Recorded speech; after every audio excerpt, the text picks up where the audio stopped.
Welcome to the podcast. My name is Melissa Levelardi, and today I get to introduce you to another best of episode. Today we're going to hear one of my favorite throwback episodes recorded by Pastor Carter and his wife Mackenzie about 3 marriage commitments and how they might be more consequential than you think. What up, everybody? Well, I'm so excited. I've got a very special guest today. It is the one and only Mackenzie Carter. Hey, y'all. I've been looking for an excuse to get her on the podcast. And so Kenzie and I have been married for 20 years now. We've actually been together for 22. But recently, we were on our 20-year anniversary in Jamaica.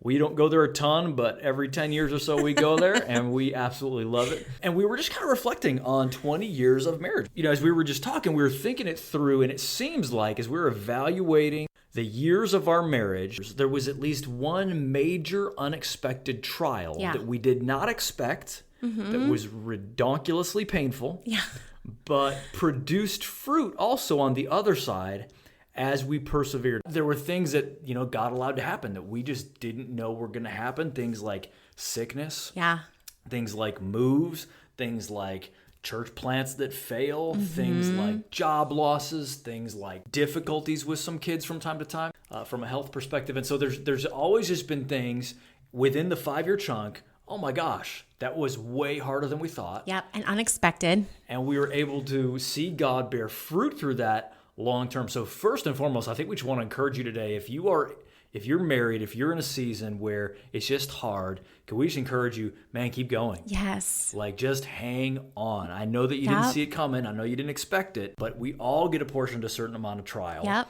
And it was definitely worth it now on the other side. What we want to do is spend a few minutes today giving you 3 helpful commitments that we've learned in 20 years of marriage. We were just like, hey man, what are the patterns? Yeah. Like, you know, we counsel a lot of people we have over the years, and we see things go right, we see things go wrong, and we were just asking if we could boil to the top some patterns that we learned over that 20 years that were more helpful than you would think. These are what they are. So 3 helpful commitments in 20 years of marriage. Kenzie, what's number 1? Number 1 is fulfill your vows.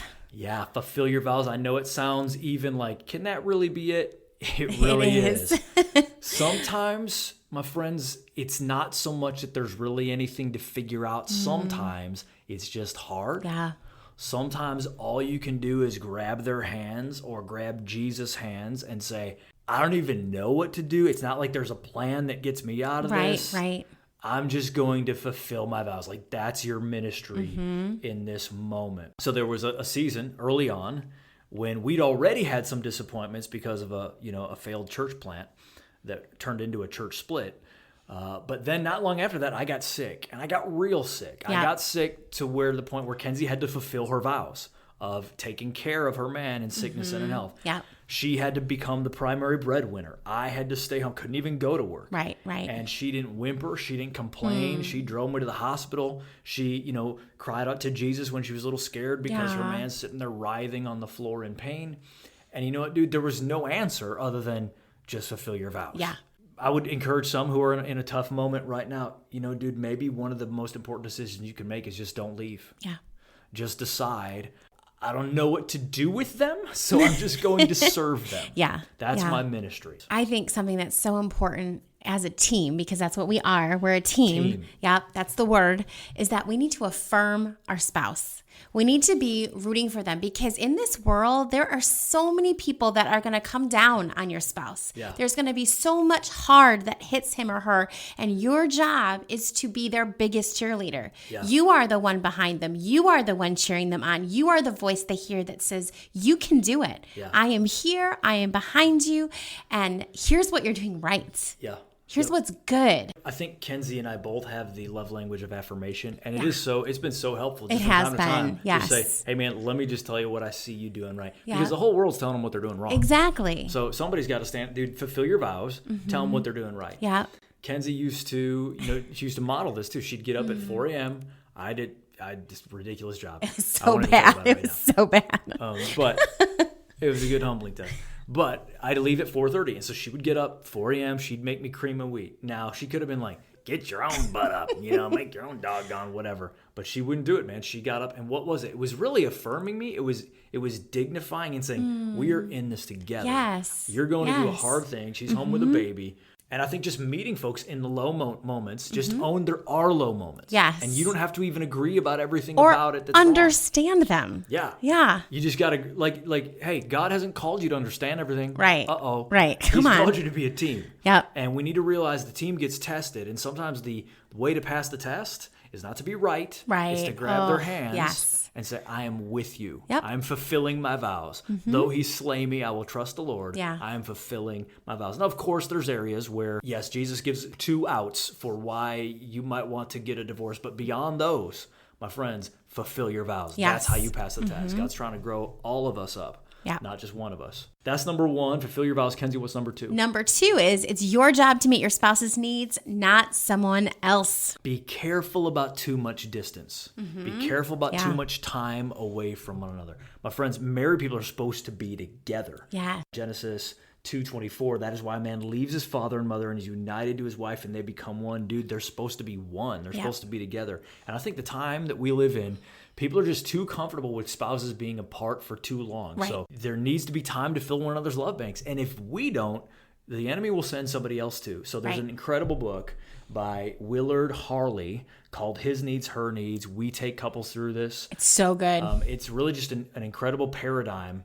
They're not even really writing this. It's a Christianish perspective, but they're not necessarily Christians. But they're writing, hey man, in order to avoid divorce, you need to fill your spouse's love banks. And they're there, whether you recognize them or not. They're things like affirmation, time together, protection, security, fun, a clean environment, a peaceful house. And some of them you might even be tempted to say, oh gosh, that's sexist or that's misogynistic. It's not really defining who has to do what. It's just saying these are banks that your spouse has.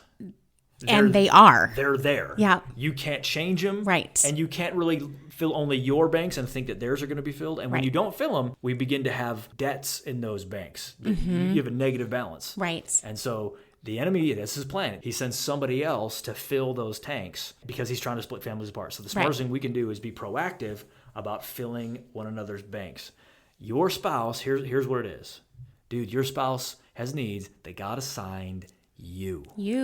You've got to do it. So, and God expects you to do it. It sounds simple, but it's so true. These needs are going to be different than your needs. Yeah. It's so easy for us to just attribute, well, of course they're going to need what I need. And so we just love them in the way that we receive love, but that's actually not filling their love tanks. Yeah. And so we need to really study our spouse. We need to understand them. We need to understand what makes them tick, what builds them up, what they like, what they love, and then we need to fulfill it. What are some needs that I have that you don't necessarily have? I mean, I have some of them too, but you love peaceful environments. Yeah. So when It's got to be chill, man.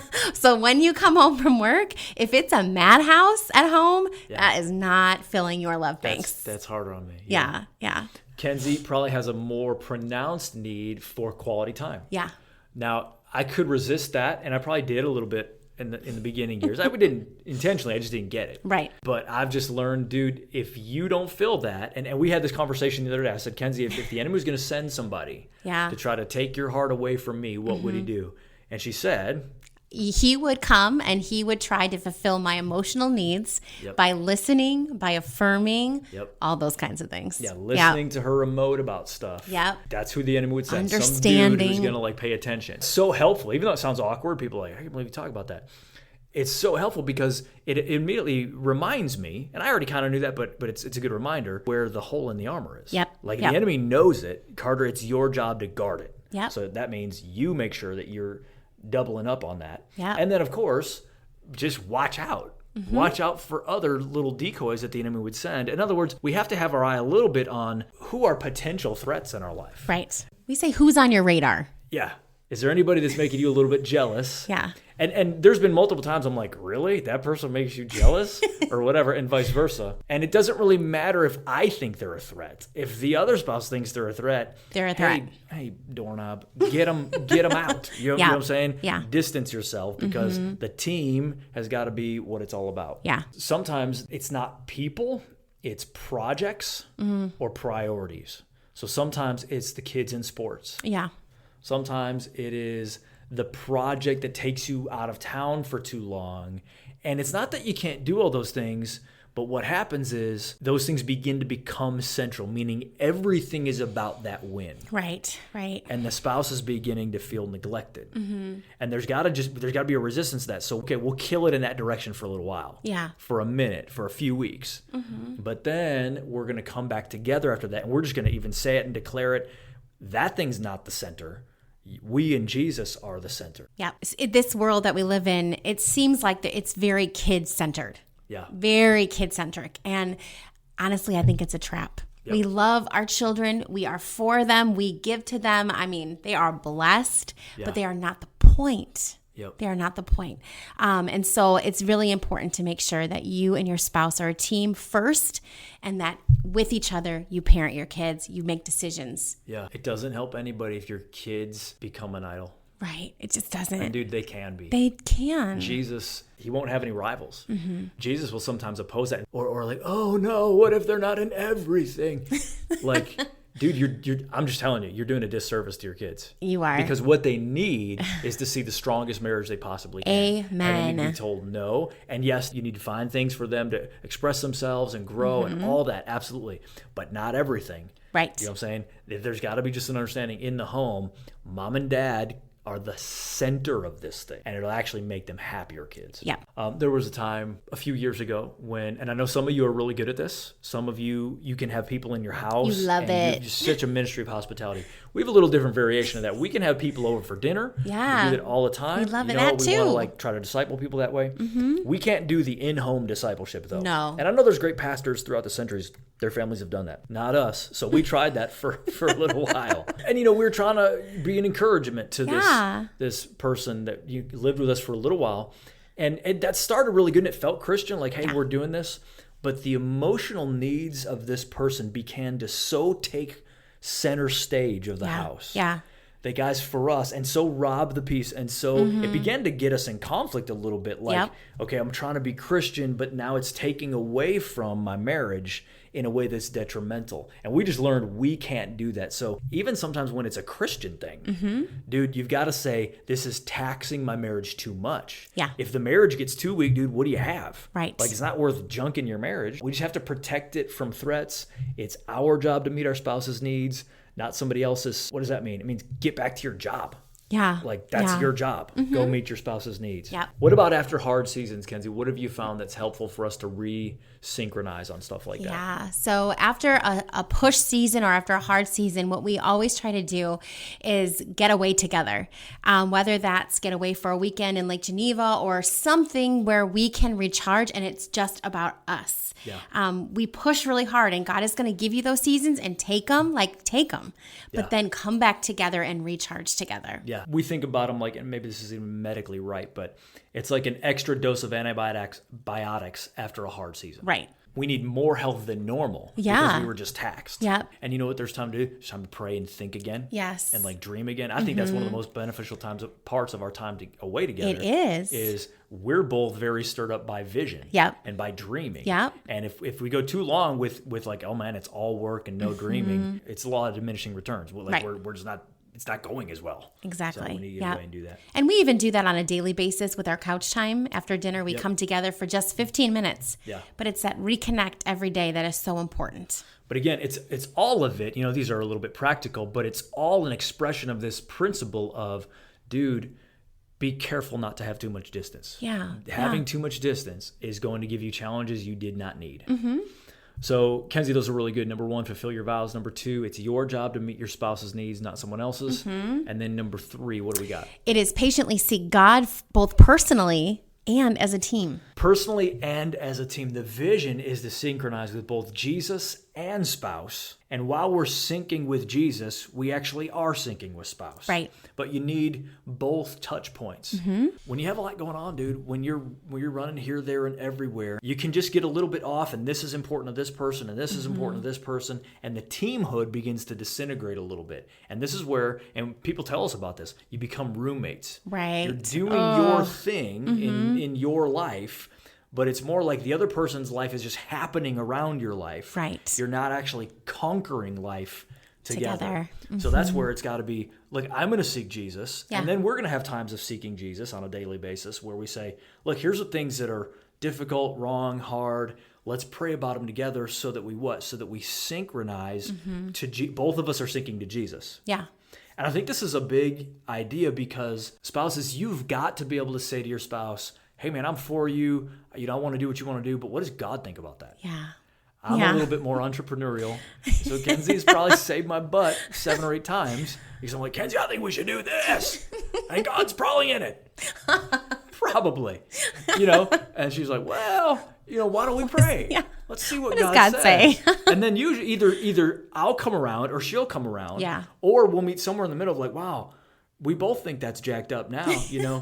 Or God says, tweak it a little bit Right. or whatever. But married people, can we remember God is supposed to be the leader? Yeah. Like this cord of 3 strands, like God is the center strand. Right. And so we don't get to just have our own lives that are like, well, I hope God's in it. Right. The power of a marriage is, dude, you get an extra helper in prayer to make sure that you're going in the right direction. And then there's peace as you move forward. Yeah. Yep. You got to have peace, man. Yep. Instead of like, I'm vying for my thing and she Right. won't get on board. Right. Everybody humble ourselves and put everything on the table and say, whatever God wants, that's what we're going to do. And if my spouse isn't in agreement, many of you have heard this story. I was out one morning early on in marriage looking to a mentor. His name was Pete. I said, Pete, I just can't get Kenzie, you know, to get on board on this thing.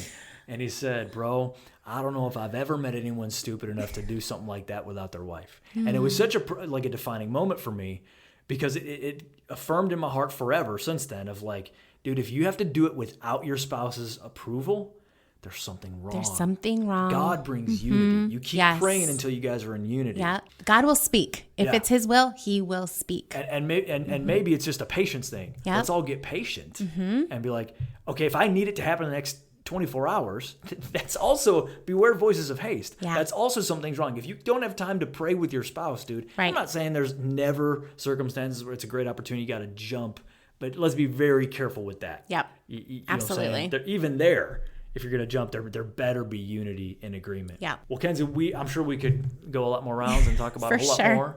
But hey, again, what are they? 3 helpful commitments in 20 years of marriage. They are, number 1, fulfill your vows.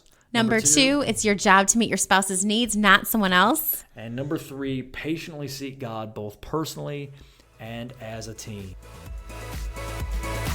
I don't know about you, but that was an excellent reminder for me. Stay tuned for another Best Of episode coming soon. And if you'd like to learn more about Pastor Carter's sabbatical and how you can be praying for him this summer, just head to fierce.church/sabbatical. Thanks for listening.